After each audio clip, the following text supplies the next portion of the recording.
إن الحمد لله والصلاة والسلام على رسوله الأمين وعلى آله وصحبه أجمعين أما بعد দূরের এবং কাছের যারা আলোচনাটি শুনছেন সবাইকে জানাচ্ছি মোবারকবাদ এবং সালাম। আসসালামু আলাইকুম ওয়া রাহমাতুল্লাহি তাআলা ওয়া বারাকাতুহু।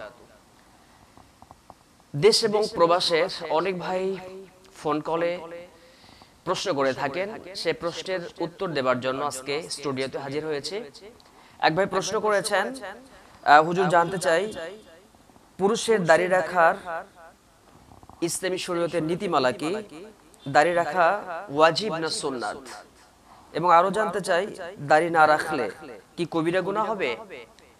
আমি বিবাহ করেছি নতুন, কিন্তু আমার স্ত্রী আমাকে দাড়ি রাখতে বাধাগ্রস্ত করছেন, আমি কি স্ত্রীর কথায় আমার দাড়িগুলোকে কেটে ফেলবো?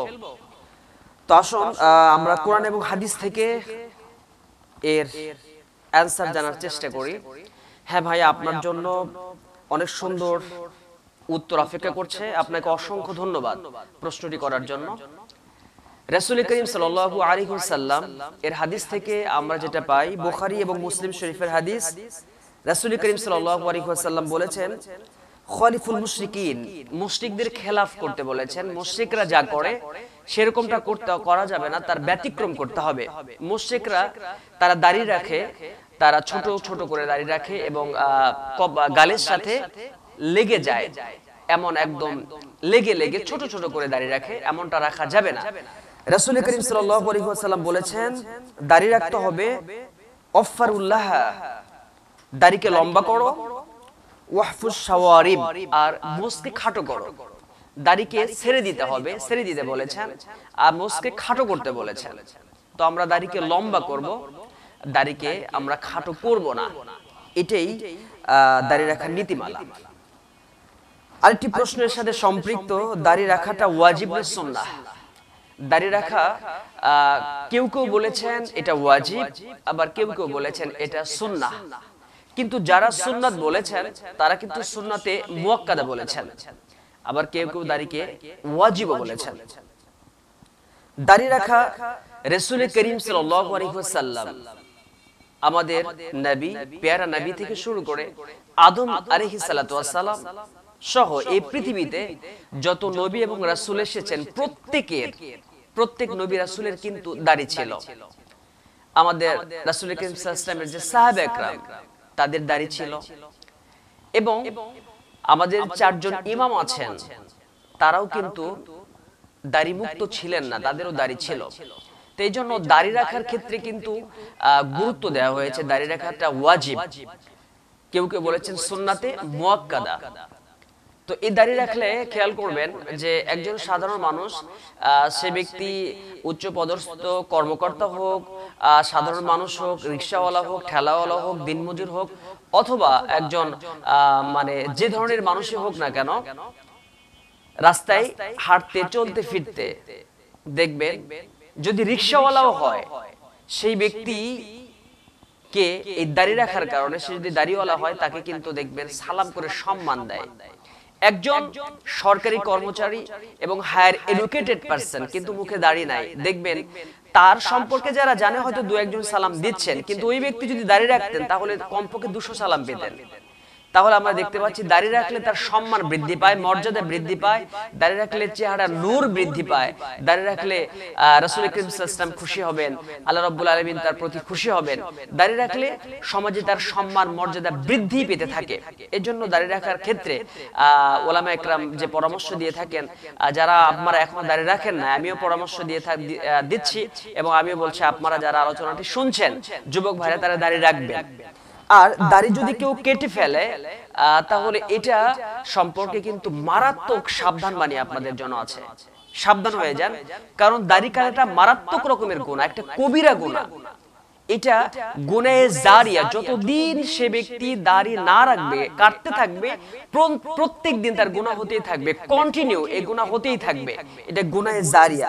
এই গুনাহ থেকে বেরিয়ে আসা দরকার, এই গুনাহ থেকে বেরিয়ে আসা দরকার আমাদের। এবং এক ভাই প্রশ্ন করলেন যে দাড়ি রাখলে যে কবিরা গুনাহ হয়, আমার স্ত্রী তো আমাকে বলছেন। হ্যাঁ, আপনি আপনার স্ত্রীকে বোঝাবেন, সে যেন এই ধরনের কথা না বলে। এ ধরনের একটি প্রশ্নের আমি সুন্দর উত্তর আপনাদেরকে দিতে চাই এভাবে।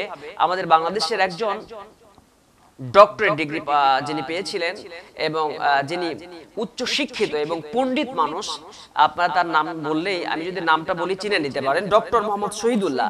তিনি কি করেছিলেন, তার ফ্যামিলি লাইফে, ফ্যামিলি হিস্ট্রি, তিনার যে একজন স্ত্রী ছিলেন, স্ত্রী একদিন বলছেন যে আপনি দাড়িকে কেটে ফেলেন, আমার দাড়ি পছন্দ হয় না এবং আমার বান্ধবীরাও দাড়িকে পছন্দ করে না, এই জন্য আপনি দাড়িটা কেটে ফেলেন, আপনি একজন পণ্ডিত মানুষ, আপনাকে দাড়ি ছাড়াই ভালো লাগবে।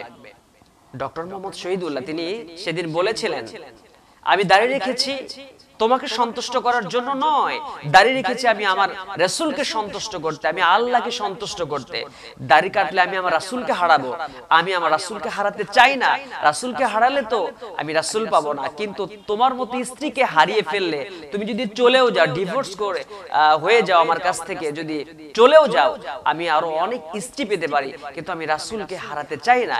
ইচ্ছে হলে তুমি আমার সাথে থাকতেও পারো, ইচ্ছে হলে তুমি চলেও যেতে পারো, আমি দাড়ি কাটবো না। তারপরে পরবর্তীতে স্ত্রী কিন্তু ক্ষমা চেয়েছিলেন এবং বলছেন আমার ভুল হয়েছে, আপনি দাড়ি রেখে দেন, আলহামদুলিল্লাহ আমি এতে সন্তুষ্ট আছি।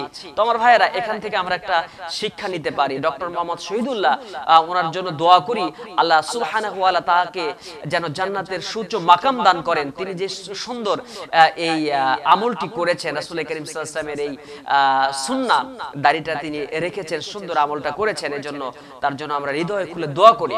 আরেকটি বিষয় জেনে রাখবেন, অনেকে বলেন যে যুবক বয়সে দেখেন দাড়ি রাখবো, বৃদ্ধ বয়সে দাড়ি রেখে আমরা মরতে চাই। আপনি বৃদ্ধ বয়সে দাড়ি রাখবেন, কখন মারা যাবেন আপনি কিন্তু জানেন না, এজন্য আপনি যুবক বয়সে দাড়ি রাখুন। অনেকে কিন্তু যুবক বয়সে মারা যাচ্ছেন। তো এই জন্য যে ব্যক্তি দাড়ি চাচা অবস্থায় মৃত্যুবরণ করবে, দাড়ি কেটে মৃত্যুবরণ করবে, হাসরের ময়দানে কিন্তু সেভাবে সে উত্থিত হবে, সেভাবে সেই পুনরুত্থান ঘটবে তার। যে ব্যক্তি দাড়ি রেখে দুনিয়া থেকে বিদায় হবেন, সেই ব্যক্তি কিন্তু দাড়ি অবস্থায় দাড়ি রেখে কিন্তু হাসরের ময়দানে দাঁড়িয়ে যাবেন। এমনটাও তো হতে পারে আল্লাহ আপনার একটা উসিলা খুঁজবেন, উসিলা খুঁজে খুঁজে জান্নাত দিতে চাইবেন। এই দাড়ি আল্লাহর নূর, রাসূল করিম সাল্লাল্লাহু আলাইহি ওয়াসাল্লামের যে সুন্দর আমল, সুন্দর সুন্নাহ, এই জন্য এই দাড়িটা রেখেও যদি আপনি হাসরের ময়দানে উপস্থাপিত হতে পারেন আল্লাহর সামনে, আপনি যদি বলতে পারেন আল্লাহ আমার কোনো আমল নাই, আল্লাহ একটা আমল আমি করেছি, এই দাড়িটা আমি রেখেছিলাম, এটাই সুন্নাহ, এই আমলটা আমি করেছিলাম, এই ওয়াজিব আমলটা করেছিলাম, আল্লাহ তুমি আমাকে একটু মাফ করে দাও না।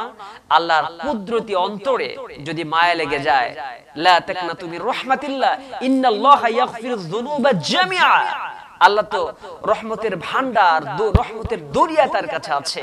আমার ভাইয়েরা, আল্লাহ যদি এই দাড়ির কারণে, ছোট্ট এই আমলের কারণে আল্লাহ সেই দিন হাসরের ময়দানে আপনাকে কবুল করে তামাম জিন্দেগীর গুনাহ মাফ করে আপনাকে জান্নাতে দেন, তাহলে এটা আপনার জন্য হয়ে যাবে একটা সুবর্ণ সুযোগ। এজন্য আসুন, আপনাদের কাছে আমি উদাত্ত আহ্বান জানাই, যারা এখনো দাড়ি রাখেন নাই দাড়ি রেখে দেন। আর স্ত্রী দাড়ি কাটতে বলবে, এজন্য আপনি দাড়ি কাটবেন, এমনটা যেন না হয়। আল্লাহ আমাদেরকে সঠিক বুঝদান করুন, ইসলামের সাথে থাকেন।